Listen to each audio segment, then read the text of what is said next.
Hi, I'm Kevin Jeter, along with Chris Jury, Afshin Banab, and Vincent Charles. Welcome to this week's edition of the Nation's Capital Sports Show, where it's most definitely on. Gentlemen, we got a lot to talk about. We're going to spend the first 18 minutes talking about football. I'm going to start out, Vincent, with the Washington Redskins. They were very successful against the New England Patriots in their first preseason game. However, as preseason games go, it's not really of importance, not unless you are trying to make the team or if you are a rookie and if you're a veteran trying to get in a couple reps. But for all intents and purposes, James Brady didn't even start that game. That's right. And it is a period of evaluation. You're right about that, Kevin. What I did see in my evaluation, Aldrick Robinson had a great game. He is showing by that performance that he belongs in the mix with the receivers, up there with Pierre Garçon and Deshaun Jackson. Now, Andre Roberts, who's also in that mix, he looked good on special teams. The two young running backs, they looked real good in the second half. Defensively, I saw some lousy tackling on the kickoff squad. All right, let's fast forward ahead and get your thoughts on that game and beyond, Afshin. Yeah, I think you mentioned the running backs. Lake Seastrunk had a pretty good game. It is the first preseason game, like you said, Kevin, and that's why Tom Brady wasn't really in this game. But what it does for the players, the second, third, and fourth string players, is it gives them an opportunity to showcase what they can do in case they are cut by this team. The running back situation is what I'm interested in because they've got really 5, 6 good running backs on this team, and they're going to have to cut 1 or 2 of them. And those 2 players that they cut, whether it be an Evan Royster, for instance, most likely will be on another football team if they're not here in Washington. Andre Roberts is actually exactly what they need to return kickoffs. The defense, of course, is always suspect. Chris. Well, I just add, because I was at the Ravens-49ers game, I didn't get to watch this game at all. But, I think just based on the highlights that I saw, there's some good play in the preseason games. But again, as we all know, don't get too carried away with preseason because it is what it is. The first string only plays like the first half of the first quarter. But I think the Redskins will probably have a pretty decent season this year. Now, Afshin, you talked in terms of the defense looking suspect. What few things stand out to you in which they need to improve upon, or what things that don't look right in your mindset? They've got to figure out their safety situation with Brandon Merriweather and who exactly is going to play with him. That's the big thing. I like what Emerson is doing. I think he's got a lot more confidence this year in his second year than he did last year. As a matter of fact, what I did see for the first time in a long time is a majority of the players looked like they had a lot of confidence and they knew what they were doing on the field. And I think now it comes down to a matter of technique and scheme and X's and O's. Jim Haslett is running the defense. The chains are off of his ankles right now. He's allowed to do whatever he wants according to what Jay Gruden is saying. It's time to see what the defense can do, but the safety issue is important to me. And then in order to help out the safeties, Arakpo and Kerrigan are going to have to put a lot of pressure on the quarterback this year. That's going to take some of that steam off of the safeties and DBs. All right, thank you much, Afshin. If you're just joining us, you're watching the Nation's Capital Sports Show here at AIM via Comcast 69 and Fios 38. Vincent, we're going to let you have the last word on this. And I agree with you, Afshin. In that game, Arakpo did have a sack, and Kerrigan had a quarterback hurry. And in order for that defense to play well, especially the secondary, the Redskins have got to have a pass rush. That defense has got to be physical. So with the defense, it starts up front. All right, gentlemen, let's start our conversation talking about the University of Maryland Terps football team. Under Coach Randy Edsall in his second year, the Terps went 7-6 in the 2013 season in their last year in the ACC. This year, they enter the Big Ten Conference, where the level of competition and skill set increases dramatically. Afshin? It does. I mean, the ACC is not something to laugh about, but they do go to a tough conference in the Big Ten. They're going to have some really good competition with Michigan, Michigan State, Ohio State, the Big Ten up and down. So it'll be interesting. Maryland is returning 17 players this year, 17 starters. So that's a good thing. The suspect is, of course, C.J. Brown. What's he going to do? That's right. And my 3 questions for you guys would be, 1, can C.J. Brown stay healthy? 2, who will provide the depth along the offensive line? And 3, how will the secondary fare? Since you started it, I'm going to actually continue it with these questions. Vincent, get you to jump in regards to C.J. Brown. Okay. C.J. Brown, when he's healthy, he can play well. So that is a big question mark. But I think an even bigger question mark is that offensive line, Kevin. And a couple of the guys returning on that offensive line is the center, and his name is Sal Conaboy. And he's up possibly to win the Remington Award, which is for one of the top linemen in the country. So they're set as far as center, quarterback, receivers. But that offensive line is a question mark. Some of the other people that are coming back in that offensive line are Silvano Altamirano and also Evan McElroy.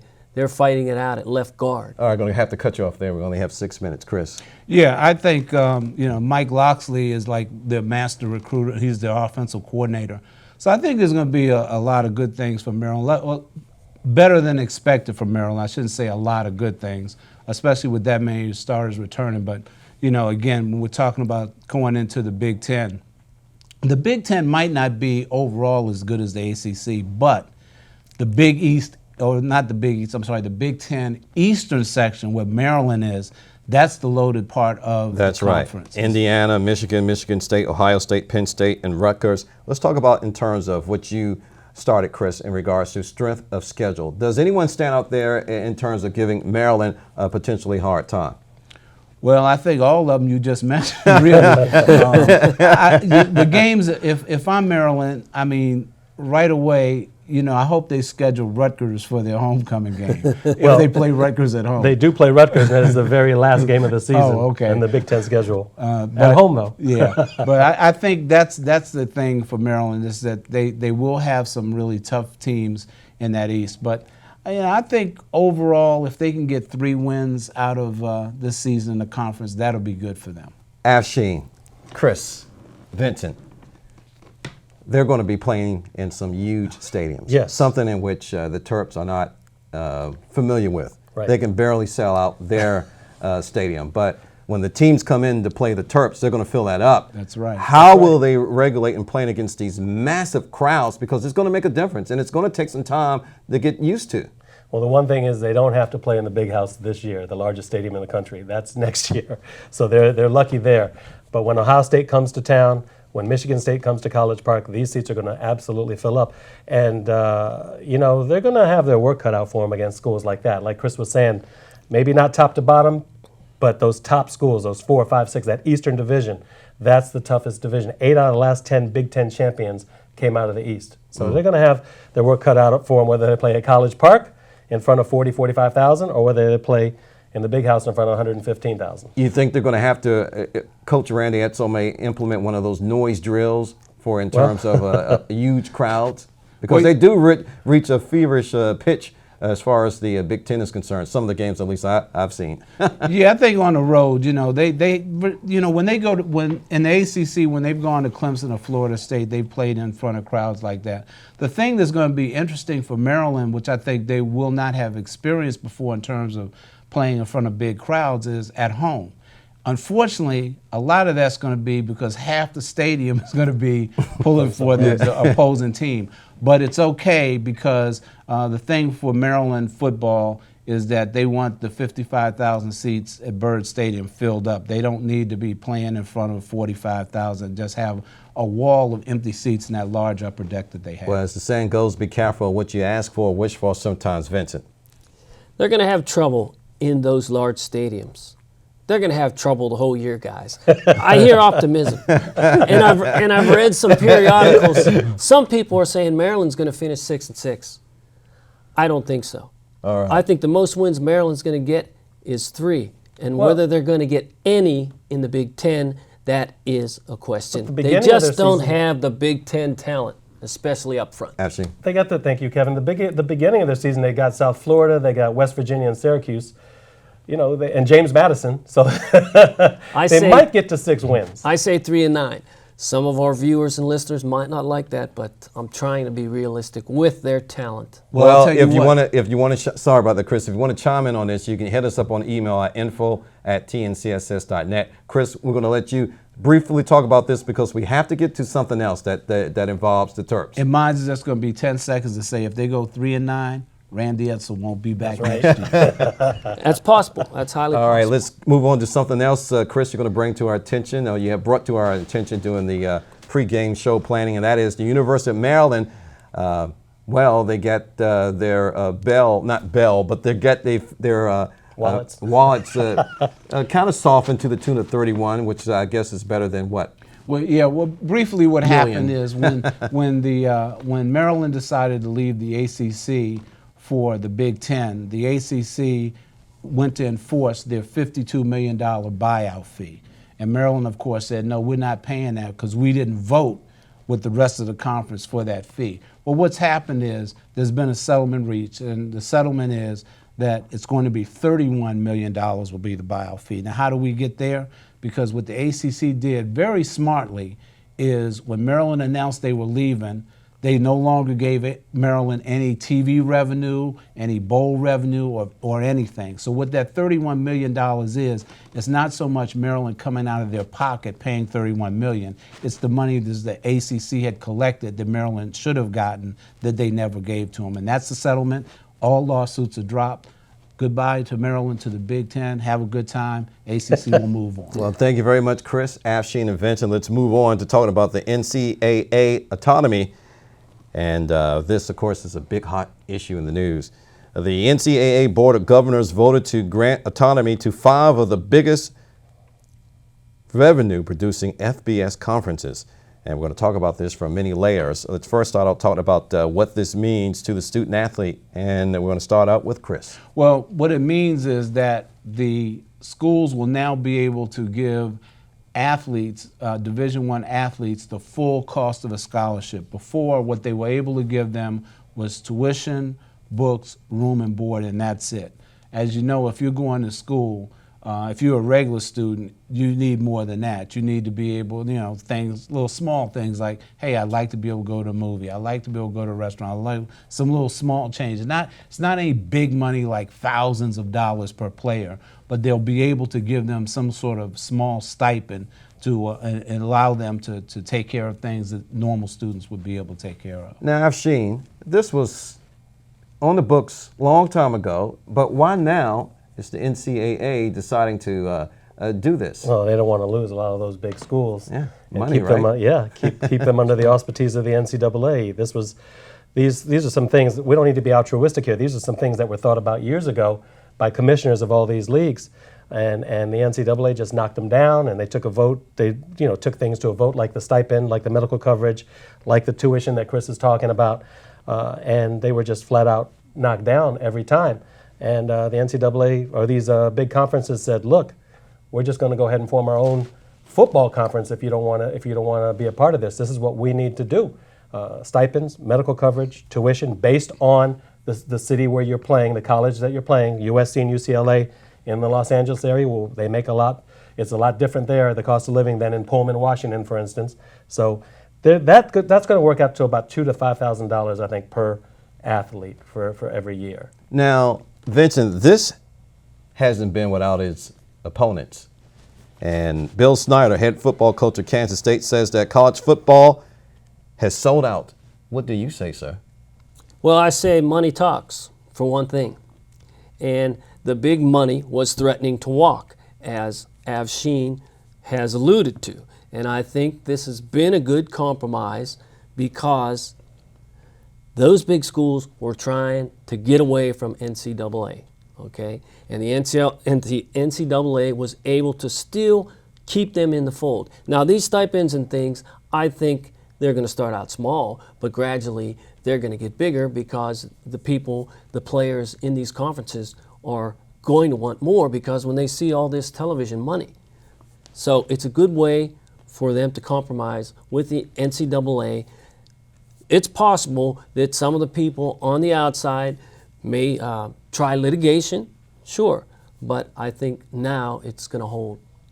Speaking of compromise, this actually takes a different precedence for all the sports. What direction do you see this headed in for other teams within the NCAA, Chris? Well, I think for right now, the Power Five conferences, they call them, before, we had the BCS, the Big Six of the BCS, but the Big East dropped off of that. And now there's the 5 power conferences.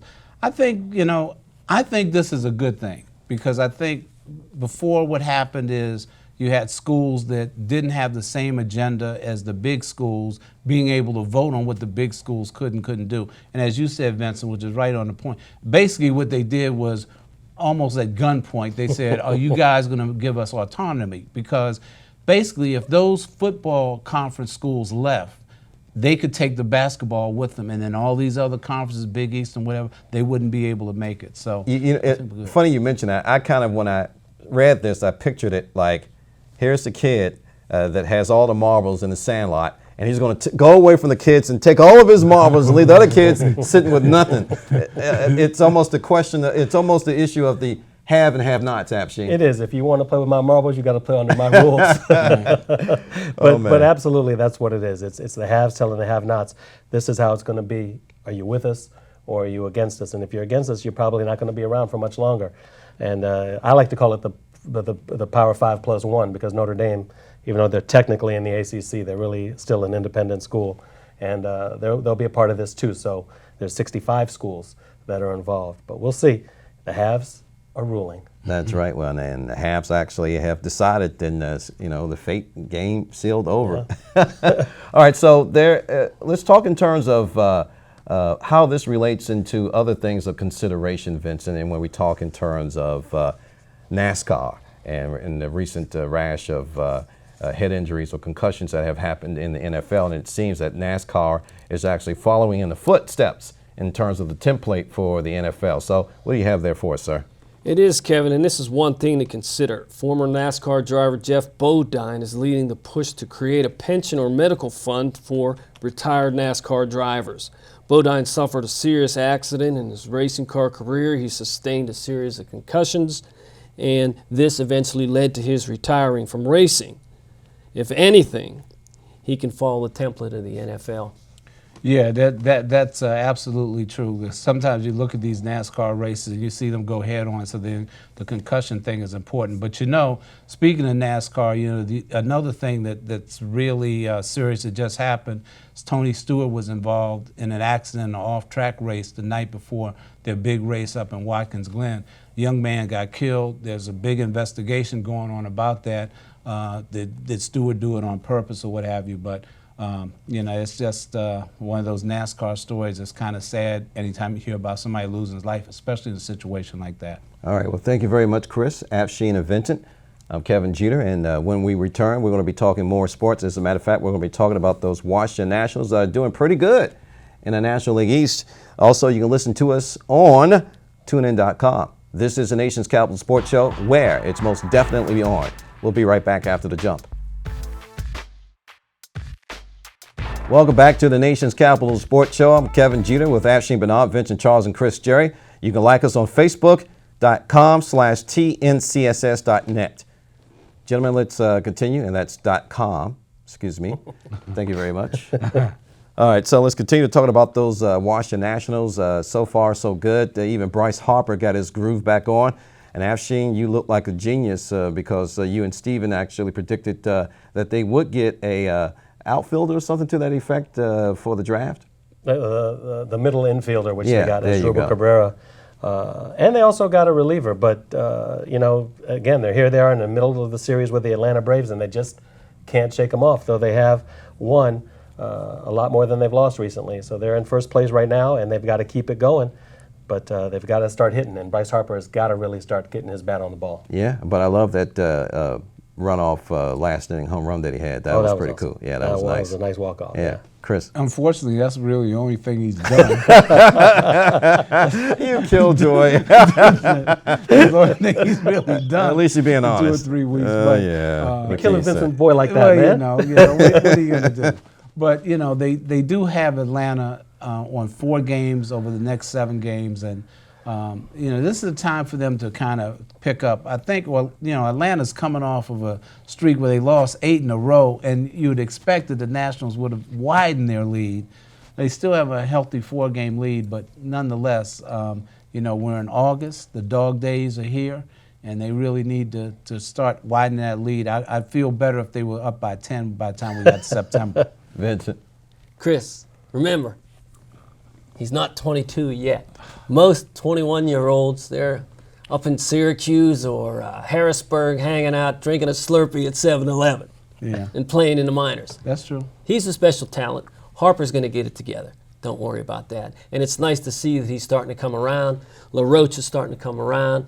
Jason Worth, he's a little bit hobbled right now, but he had a heck of a month last year. He was player of the month. Denard Span is just playing fantastic, both in the field and at the plate.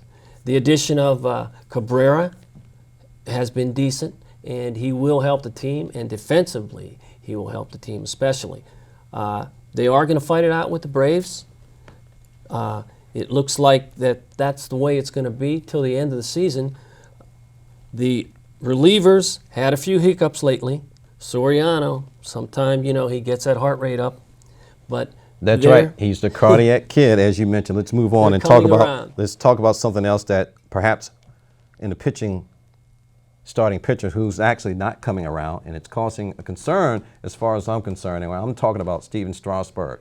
It seems to me that he hasn't lived up to his expectations. We kind of hinted around this on past shows and podcasts and stuff, but he's up for contract renewal sometime in 2016. It seems like between now and 2015 that he will want to get his act together. And this is not not me being hard on Strasburg, but I'm kind of wondering, and when I sit and watch him give away games, and some of it's not his fault because he doesn't get that run support, but nine times out of 10, it perhaps is Strasburg the ace material that we thought he would be? Chris? At this point, I'd have to say no. I mean, I share your thoughts. I'm very disappointed that he's not an ace. One time, when you have an ace, one thing you expect him to do sometimes is if you're on a little bit of a mini losing streak, you want him to shut down. And he's not doing it. The guy who's doing it, to my mind, is Doug Fister. Mm-hmm. That's been the ace so far this year. But I'm very disappointed with Strasburg. I think he's a fine pitcher, but whether he's going to be one of those once-in-a-generation guys, I don't know if that's going to happen or not. I'll tell you what, Mike Rizzo, that may be the best move he has made. He had a chance to get Porcello or Fister, and both of them are having lights-out years, and Doug Fister has done really well, especially coming off the injury at the beginning of the season. So Doug Fister is my ace of the team right now. Gonzalez is having a down year. Zimmerman's playing well, but I agree with you guys about Strasburg. In terms of Strasburg? I eventually think Strasburg will come around. He still has a decent ERA, and he still has a lot of strikeouts. There have been games, to be fair to him, that the team has not supported him. And I even mentioned offensively. that. But to what extent do you use that, not necessarily as an excuse? He has to be consistent. He hasn't been consistent. If anything, he's been persistently inaccurate. So let's continue our conversation. Chris. Well, I would just say one thing that's good about him is he's horrible on the road, but he is good at home. I was going to say. Yes, he is. He's consistent, right? We can all agree on that. I was going to say, he's consistent there. He has been bad on the road. I'd like to know what his ERA is like the first 3 or 4 innings on road games. That's right. Road games, and see how he's done there, because that's what's really killed Strasburg more than anything, and playing on the road. Once again, people, we do love Steven Strasburg. I don't know if you follow us through 160 podcasts and how many ever shows that we have done here. We're actually fans of Strasburg. We're just disappointed, and I think I speak for all of us. Who has been the brightest star so far on this team in terms of Fister? Afshin. In terms of Fister? Yeah, the brightest stars. Oh, he's been one of them, that's for sure. Rendon absolutely has been. You know what, getting back to what you were saying about Bryce Harper, Vincent, when he hit that walk-off home run, do you know who the first person was that went over to congratulate him? The guy he kind of threw under the bus, Denard Span. And he's having a lights-out year, like you said, Vincent. And I would probably put those 3 right at the top: Fister, Rendon, and maybe Span. Well, perhaps young Harper can learn a few things in terms of class, and this is how you handle yourself. Chris? Well, I would say that the one big contribution that Bryce Harper has done is to open his mouth about what the lineup should be, because every time, seriously, ever since he said that, Nobody on that team has been better. None of the field players better than Span. Yep. He's got a 35-game on-base streak. His average, unlike Harper's, his average is going to 300 and not below the Mendoza line like Harper. So I say definitely Harper did help him there, but I think Span is the MVP so far of the team. Ashley, I'm going to let you have the last All word. right. And you know what's interesting about that, too, Chris, is Harper arguably is the star of this team. I think we can all agree he is the star of this squad. And when Harper made that comment, Matt Williams had to retort. Not one Washington National player that I know of came out, at least publicly, and sided with Bryce Harper on that issue. Yeah, yeah. You know? I think Harper's not obviously a bad person. No, not to say that. And I'm not putting words in your mouth, and that's my thoughts. And we're not saying that. We're not implying that. But there's certain things in which the young man should just be a little bit, show a little jurisprudence about in regards to that. So thank you very much, Chris, Afshin, and Vincent, and talking about our beloved Washington Nationals. We know that they will do better and continue to get better. Here's something for your consideration. I'm going to throw this out here on the table now that we have a couple of minutes to talk about this, at least one comment each. This is in regards to John Baer, an ESPN reporter. He asked Redskins owner Dan Snyder, what does the name Redskin mean to you? So I'm going to read this to you verbatim. Here's Redskins owner Dan Snyder. A Redskin is a football player. A Redskin is our fans. The Washington Redskin fan base represents honor, represents respect, represents pride. Old Danny Boy seems like he just won't let the name go. Stay tuned. The fireworks, I guess, will continue. Chris. You know what, to be honest with you, I think all of those things that you just read that he said are true. Mm-hmm. But that doesn't remove the fact that the name has a racist connotation. It's interesting that Chris Cooley, one of their former great players, even suggested that he, on his shirt that says Redskins, he should just get rid of the S to say he's a Redskin, you know. What are you going to do? Yeah. I've seen. He's wrong. I mean, it's his team. He can say what he wants. Chris, you make a point. And Thank you, Ashley. No, I mean, he's right about how the fans feel. This is our football team. That's how a lot of those fans feel. But he's wrong about the name. He's absolutely wrong about that name. But it seems like Mr. Snyder is defiant on this one to the end, or until he is forced to change the name, or when it becomes financially feasible for him to do so. Yep. Real quick, Vincent, let's get you to talk for like 15 seconds. Your thoughts on this? I think Snyder, he's not going to want to change until he's about forced to do it.